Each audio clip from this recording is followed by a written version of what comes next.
What if the place between life and death wasn't an ending but a doorway? A quiet room where you could finally hear the whispers you've been longing for. For one mother, grief was a house with no windows and no doors. She was trapped inside until the day the world went silent. How far would you go to hold someone you've lost? Just one more time. This is the story of a love that defied silence, a promise made in a world unseen, and the long journey back to the light. Stay with me. The silence in Leo's room was a living thing. It had weight, a texture, a scent of cedar and old paper that clung to the air 5 years after he was gone. Eleanor stood in the doorway, her hand resting on the frame, feeling the stillness press against her skin. She was a woman in her late 40s, with a slim build that spoke of forgotten meals and a grief that consumed more than food. Her brown hair, threaded with silver, was pulled back in a simple, unadorned knot at the nape of her neck, and her fair skin seemed almost translucent in the soft afternoon light. Nothing had been moved.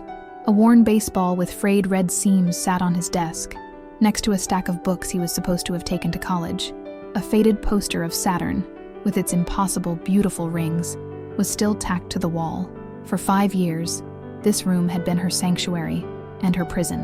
A perfect, heartbreaking museum to a life cut short at 17. She would come here and breathe, imagining she could still catch a trace of his scent on the pillow, a ghost of the boy who filled this house with laughter and impossibly loud music. Her husband, Michael, found her there. He was a good man, with a strong, solid build and kind eyes that now held a permanent sadness. His hair, a matching brown, was cut in a neat, conventional style. He stopped behind her, his presence a familiar, gentle weight. "Elle," he said softly, "you've been in here for an hour." She didn't turn. "It doesn't feel like an hour. It's getting dark," he continued, his voice patient but strained. "I was thinking we could go for a walk, get some air." "I don't want air, Michael. I just want to be here." He sighed, a sound heavy with 5 years of this same conversation. "This isn't healthy. It's a shrine. He wouldn't have wanted this, Eleanor. He would have wanted you to live." Her fingers tightened on the doorframe. Live. The word felt like a betrayal. How could she live when Leo couldn't? How could the world keep spinning, the seasons keep turning, when her son's world had stopped on a rainy Tuesday night on a slick stretch of highway? "I'm tired," she whispered, finally turning to face him. The look in her eyes made him flinch. It was hollow, distant. "I think I'll just lie down for a bit." She walked past him, her shoulder brushing his, a fleeting touch that felt miles apart. He watched her go, his heart aching with a helplessness he'd come to know as intimately as his own reflection. He was losing her, piece by piece, to a ghost. Later, driving to the grocery store for a carton of milk she'd forgotten, the world outside her car seemed muted, unreal. The colors of the autumn leaves were flat, the sounds of traffic distant, like she was moving through a dream. Her mind wasn't on the road.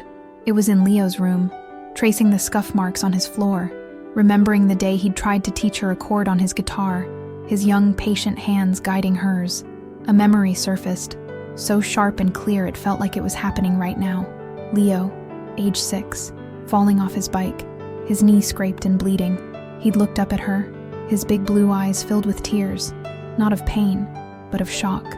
She had scooped him up, held him tight, and whispered, "I've got you. Mama's got you. It's gonna be okay." The memory was so vivid, she could almost feel the phantom weight of his small body in her arms. A tear slid down her cheek. A horn blared, a sudden violent intrusion into her quiet grief. She looked up, but it was too late. The flash of red metal, the screech of tires. It wasn't a sound she heard, but a feeling, a deep, final shudder that ran through the car, and then a profound and welcoming silence. As the world dissolved into a soft, encroaching darkness, her last conscious thought wasn't of fear, or of Michael, or of the life she was leaving. It was a single name, a whisper in the silent wreck of her mind. Leo. Darkness was not an absence of light, but a thick velvet blanket. It was heavy, but not frightening. For a time, there was nothing but the quiet hum of existence, a feeling of being suspended in a gentle, endless void. Eleanor felt no pain, no fear, only a profound sense of release. The weight of 5 years of grief had been lifted, leaving behind a stillness she hadn't known was possible. Then, a pinprick of light appeared in the distance. It didn't rush toward her, but rather, she drifted toward it, a slow, effortless glide. The hum grew warmer, resolving itself into the distant sound of bird song, and the whisper of a breeze through leaves. The scent of cut grass and damp earth filled her senses. She opened her eyes. She was sitting on a park bench, the familiar green-painted wood cool beneath her palms. It was the park from their old neighborhood, the one with the sprawling oak tree where Leo had carved their initials inside a clumsy heart when he was 10. The sun was warm on her face, but it was a different kind of sun, a soft, golden light that seemed to emanate from everything at once, casting no shadows. The world was painted in hues of memory and peace. She looked to her right, and her breath caught in her throat, a purely human reflex in a place that felt beyond the human. He was sitting beside her. Not a ghost, not a memory, but solid, real. It was Leo. He was 17, forever 17, wearing the faded blue t-shirt and worn jeans he'd lived in that last summer. His hair, the same brown as hers, was messy, falling over his forehead.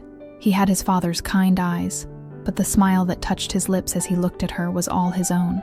It was a smile of pure, uncomplicated love. "Hey, Mom," he said, his voice the exact timbre she'd replayed in her mind a million times. It wasn't an echo. It was here. Tears she didn't know she could still cry streamed down her face. "Leo," she breathed, her voice cracking. It was all she could manage. She reached out a trembling hand, half expecting it to pass right through him, but her fingers met the warm, solid fabric of his shirt, the firm muscle of his arm beneath. He was real. She collapsed against him, sobbing, a lifetime of pent-up sorrow pouring out of her. He held her, just as she had held him when he was a small, scraped-knee boy. His hand stroked her hair, his touch steady and comforting. "I've got you, Mom," he whispered, echoing her own words from a lifetime ago. "I've always got you." They sat like that for a long time, in the shadowless light of the eternal afternoon. The park was quiet, except for the bird song. She eventually pulled back, wiping her eyes, needing to memorize every detail of his face. "Where are we?" she asked, her voice still thick with emotion. "A quiet place," he said simply. "A place in between. I thought you'd like it here." He gestured to the great oak. "Our tree is still here." She looked at the carving. LH plus EH. The clumsy heart was no longer clumsy. It was perfect, the lines smooth and deep in the bark. "I miss you so much," she said, the words a raw, painful truth. "I haven't been okay, Leo. Nothing has been okay since you left." His smile faded, replaced by an expression of deep compassion. "I know. I've seen. The room, Mom. You've kept it like a museum." She looked down at her hands. "I can't let you go." "But you're not holding on to me," he said gently, his words carrying a wisdom far beyond his 17 years. "You're holding on to the pain, and it's keeping you from living. It's keeping Dad from living." From a great distance, she felt a strange sensation, a faint pressure on her hand, a muffled, distorted sound, like a voice calling from underwater. "Eleanor, can you hear me? I love you. Michael." The sound was a thread, connecting her to another place, a colder, darker room. Leo squeezed her hand, bringing her focus back to him. "He's there, you know. He hasn't left your side." "I don't want to go back," she pleaded, her voice breaking. "I want to stay here, with you." This was the moment, the first real twist of a knife in the dream. His expression was filled with love, but also a quiet finality. "You can't. This is my place, Mom, not yours. Your time isn't over." "But my life is over," she cried. "It ended when yours did." "No," he said, his voice firm but kind. "It didn't. The love you have for me. It's so big, Mom. It fills everything. But you've locked it all away in my room. You've put it in a box and you just sit and stare at it. Love isn't meant to be kept in a box. It's supposed to be given away." He leaned closer, his blue eyes looking directly into hers. And this was the revelation, the turning point she never saw coming. "Don't let your love for me end with me," he said, his voice resonating with a profound truth. "Take all that love you have, all that hurt, all that missing me, and give it to someone else. There are so many people in the world who need it, people who are lost, just like you are." The idea was a shock, a concept so foreign it felt impossible. For 5 years, her grief had been hers alone, a private, sacred thing. The thought of sharing its source, the immense love for her son, felt like a betrayal. But looking at him, so peaceful and so certain, she saw that it was the opposite. Hoarding it was the betrayal. The golden light of the park began to feel thinner. The edges of the world softened, the birdsong fading. A coldness was seeping in at the periphery of her senses. A heavy, physical pull. The rhythmic, distant beep of a machine grew louder. "I don't know how," she whispered, panicked. "I don't know how to live without you. You won't be without me," he promised, his form starting to shimmer. "I'm always there. Just live for both of us. Live better. Love harder. That's all I ever wanted." He brought her hand to his lips and kissed it. His touch was already becoming less solid, more like memory than reality. "It's time to go, Mom. Dad's waiting." The park dissolved. The oak tree faded into mist. Leo's face, his beautiful, loving smile, was the last thing she saw before the velvet darkness rushed back in, pulling her down, down, into the heavy weight of her own body. The first sensation was pain, a dull, heavy ache that pulsed through her head and spread across her chest like a lead blanket. The second was sound. The sterile, rhythmic beeping that had been a distant echo was now a sharp, insistent reality beside her ear. The third was touch. A warm, calloused hand was holding hers, squeezing it tightly. "Dad's waiting," Leo's words reverberated in her mind, a final, fading piece of a dream she was already desperate not to forget. With a will she hadn't possessed in 5 years, Eleanor fought her way up through the layers of unconsciousness, clawing toward the sound of the beeping, toward the warmth in her hand. Her eyelids were impossibly heavy, sealed shut by a long, deep sleep. She focused all her energy, every ounce of her being, on the simple command to open them. They fluttered. A sliver of blurry white light cut through the darkness. A shape materialized. A man, slumped in a chair beside her bed, his head in his hands. Michael. His shoulders were shaking with silent sobs. "Michael," she tried to say, but the word was a dry, rasping croak, a sound that felt foreign in her own throat. His head shot up. His eyes were red-rimmed and bloodshot, his face a mask of exhaustion and despair. He looked older, not by days but by years. When he saw her open eyes, a look of pure, unadulterated shock washed over him.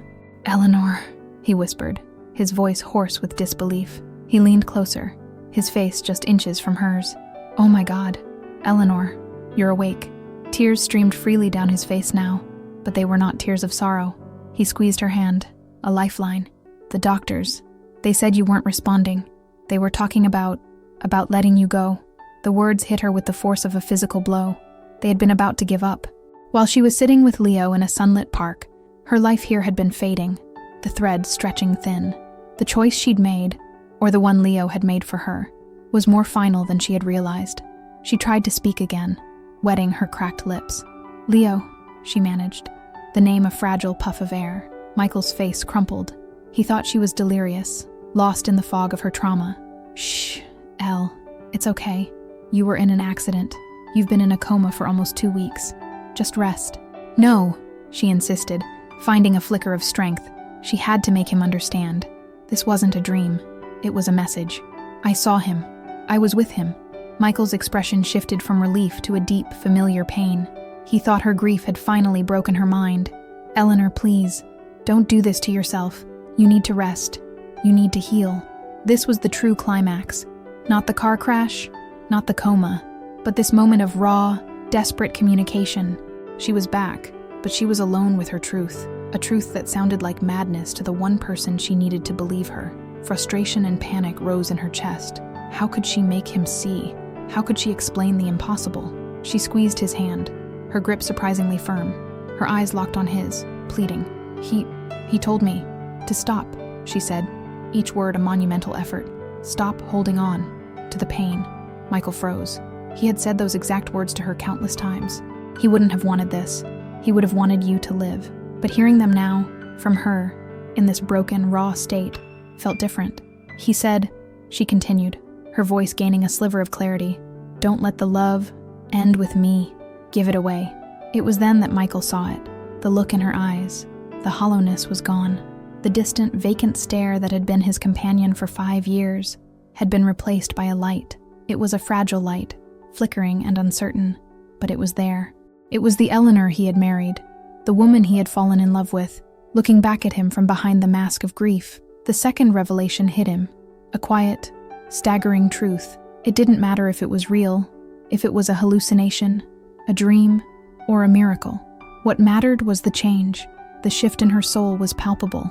"Okay," he whispered, his voice thick with emotion as he brought her hand to his cheek, pressing it against his tear-wet skin. "Okay, Elle, I believe you."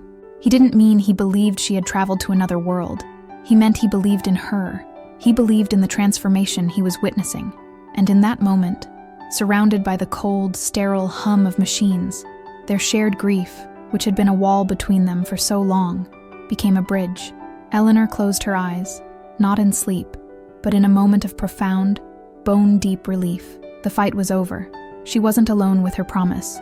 The turning point wasn't just her own. It was theirs. A quiet understanding passed between them, a silent vow to learn how to live again, not by forgetting the past, but by honoring it in a new way. The long, difficult journey back to the light was just beginning, but for the first time in 5 years, she knew she wouldn't be walking it alone.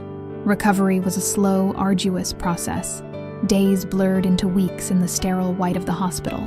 There were physical therapists who taught her to walk again, nurses who monitored the faint scar on her temple, and doctors who spoke of miracles in hushed clinical tones. But the true healing was happening in a place no one could see. The world, which had seemed so gray and muted before the accident, was now saturated with a quiet, gentle color. The taste of water, the feeling of sunlight through the window on her skin, the sound of Michael's steady breathing as he slept in the uncomfortable chair by her bed. These were no longer just sensations, but gifts. Michael saw the change in 1,000 small ways. She met his eyes when he spoke. She asked about his day.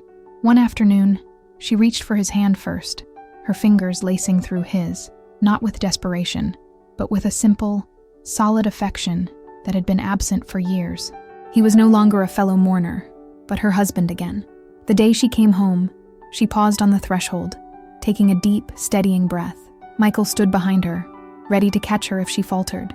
She walked past the living room, past their bedroom, and straight to the door at the end of the hall, Leo's room. She pushed it open. The same silence greeted her, the same scent of cedar and old paper, but it felt different now. It was no longer a prison. It was just a room filled with the cherished memories of a boy she loved more than life itself. She turned to Michael, a soft, sad smile on her face. "It's time," she said. For the next week they worked together. It wasn't an erasure, but a transformation. They carefully packed his books into boxes, labeling them for the youth center library. His clothes, still smelling faintly of him, were folded and placed in bags for the homeless shelter. His guitar, the one he'd tried to teach her to play, was polished until the wood gleamed. Eleanor found a young, aspiring musician in a local foster home, a teenage boy with calloused fingers and hopeful eyes, and gave it to him. She saw a flash of Leo in the boy's grateful, stunned smile.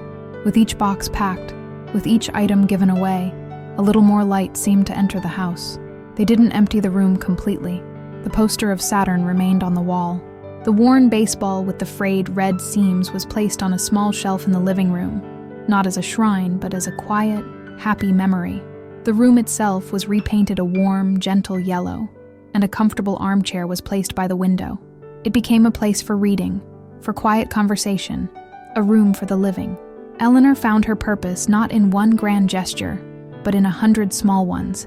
She started volunteering at the local hospice, the place people went when their time was short. She didn't offer platitudes or easy comfort. She simply sat with them, held their hands, and listened to their stories. She shared the silence, a space she had come to know so well. She offered the one thing she had in abundance, a deep, profound understanding of love and loss.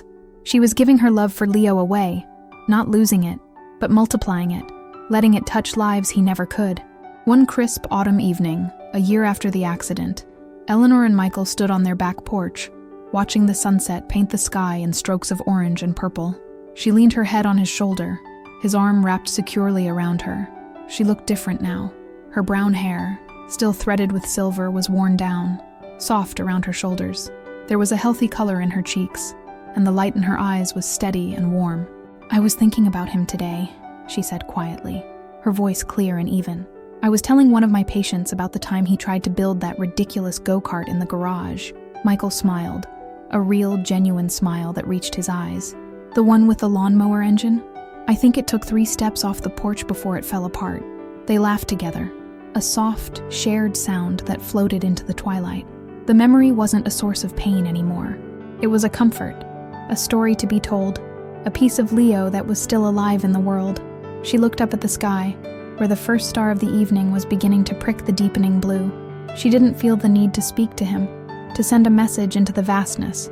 She knew he was there, not in the stars or in the silence, but in the warmth of her husband's arm, in the purpose she found each day, and in the love that no longer lived in a single, silent room, but was now big enough to share with the world. She had found her way back, not from the place between life and death, but from the place between grief and living, and she knew, with a certainty that settled deep in her soul, that it was enough.